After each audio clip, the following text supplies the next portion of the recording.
جانتے ہو بدنصیب شخص کون ہوتا ہے جسے اپنے رب سے دعا مانگنے کا وقت نہ ملے۔ برائی سے دور اور نیکی کے پاس صرف نماز ہی لے کر جا سکتی ہے۔ تنگ دستی میں سخاوت کرنا، غصے میں سچ بولنا اور طاقت ہوتے ہوئے معاف کرنا بہترین نیکی ہے۔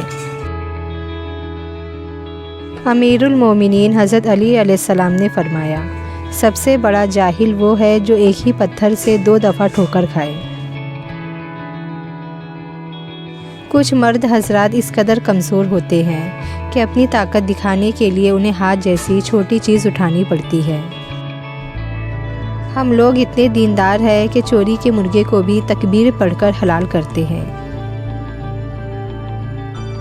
امیر المومنین امام علی علیہ السلام نے فرمایا، جاہل نہ تو اپنی کمزوری کو سمجھتا ہے اور نہ ہی سمجھانے والے کی باتوں کو۔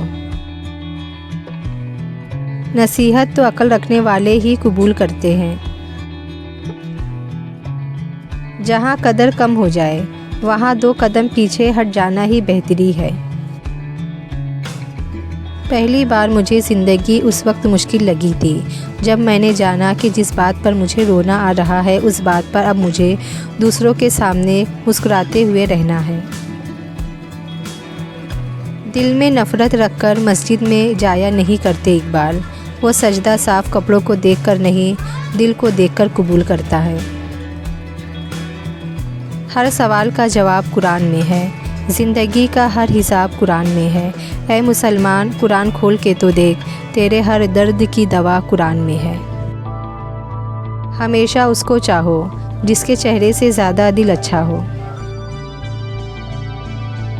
ہر خاندان میں ایک ایسا شخص ضرور ہوتا ہے جو سارے خاندان کو آپس میں لڑوا کر کہہ رہا ہوتا ہے کہ میری دلی خواہش ہے سب مل جل کر رہے۔ بچوں کو جب آپ مارتے ہیں تو اس کا مطلب پتہ ہے کیا ہے، آپ میں سمجھانے کی صلاحیت نہیں ہے۔ دوستی کی بہترین مثال حضرت ابو بکر صدیق رضی اللہ تعالیٰ عنہ ہے، عدل کی بہترین مثال حضرت عمر رضی اللہ تعالیٰ عنہ ہے، سخاوت کی بہترین مثال حضرت عثمان رضی اللہ تعالیٰ عنہ ہے، بہادری کی بہترین مثال حضرت علی رضی اللہ تعالیٰ عنہ ہے۔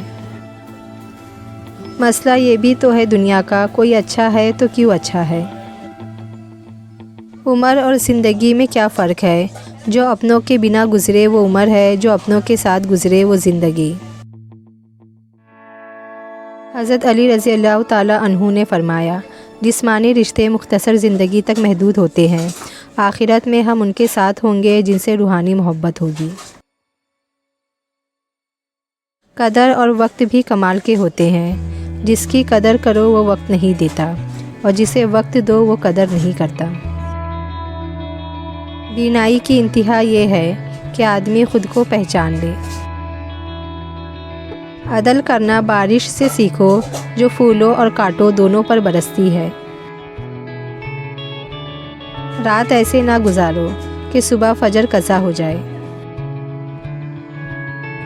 انسانوں کے اندر 2 کمزوریاں بہت عام ہیں، بھلانے کے قابل باتوں کو یاد رکھنا اور یاد رکھنے کے قابل باتوں کو بھلا دینا۔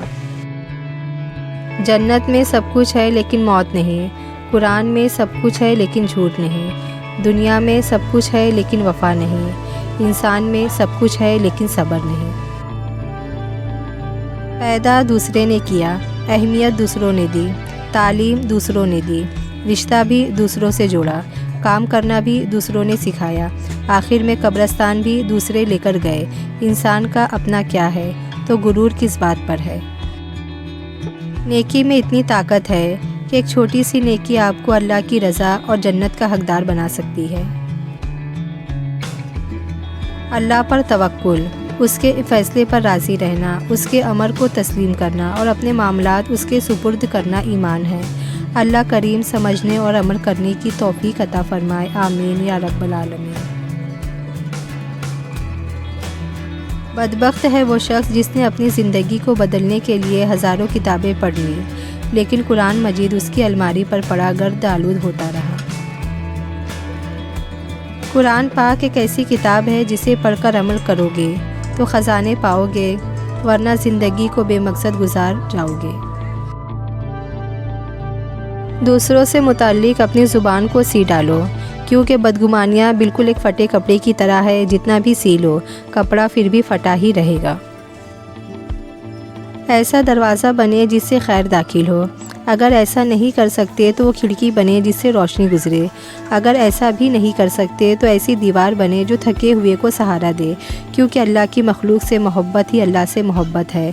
برائے مہربانی آج کل کی محبت نہ سمجھ بیٹھیے گا۔ کیسا ہے آج کا انسان کہ اللہ سے اپنے پردے کی توقع رکھ کر پھر دوسروں کے عیبوں کا نام سر عام لیتا ہے۔ مال موت تک، اولاد قبر تک، اعمال حشر تک۔ بندے کے اخلاق سے معلوم ہوتا ہے کہ وہ پڑھا لکھا ہے یا ان پڑھ ہے یا پھر پڑھا لکھا جاہل ہے، لہٰذا اپنے اخلاق اچھے کرے۔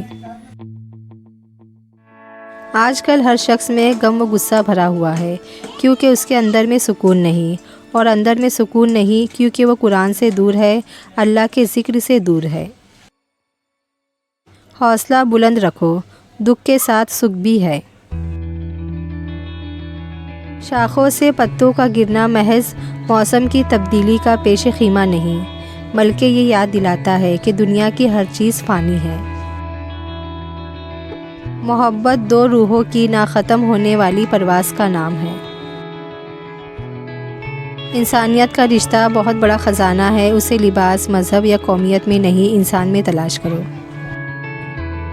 جس شخص کو اس نے پیدا ہونے سے پہلے اسلام دے دیا، اب اس کے ساتھ اللہ نے کیا کرنا ہے؟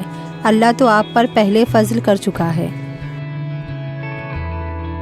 کسی انسان کے ساتھ ایسا سلوک نہ کرو جو تم اپنے ساتھ نہیں چاہتے۔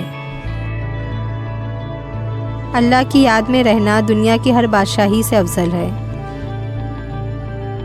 زندگی میں سکون چاہتے ہو تو ضد، غصہ اور خواہش کی پرستش چھوڑ دو۔ زندگی اجاڑنے والے کو لگتا ہے کہ ان کا حساب نہیں ہوگا۔ عزت مال و دولت کی وجہ سے نہیں، بلکہ اچھے اخلاق کی وجہ سے ہے۔ نیکی کا بدلہ صرف نیکی ہے۔ اچھا وقت اور اچھے لوگ ہر کسی کے مقدر میں نہیں ہوتے، جب بھی ان میں سے کوئی مل جائے تو اسے ضائع نہیں کرنا چاہیے۔ جس طرح ابلتے پانی میں اپنا عکس نہیں دیکھا جا سکتا، اسی طرح غصے میں سچائی نہیں دیکھی جا سکتی۔ مزدوری کرنا کسی کے آگے ہاتھ پھیلانے سے لاکھ درجے بہتر ہے۔ تمہارے نصیب کا تمہیں ہی ملے گا، پھر چاہے دو پہاڑوں کے درمیان ہی کیوں نہ ہو۔ جتنا مرضی اداس ہو جاؤ، کسی کو فرق نہیں پڑتا، بس ذرا سا خوش ہو جاؤ تو سب جلنا شروع ہو جاتے ہیں۔ جب غلامی ذہن میں بیٹھ جائے تو اپنی طاقت کا اندازہ نہیں رہتا۔ بغاوت ہمیشہ وہی لوگ کرتے ہیں جن کو حلال حرام کی تمیز ہو، برے بھلے کی پہچان ہو۔ منافق تو ہر رنگ میں سج جاتے ہیں اور ہر شکل اختیار کر لیتے ہیں۔ موت کی ایک شکل یہ بھی ہے کہ آپ لوگوں کی مرضی کے مطابق زندگی گزاریں گے۔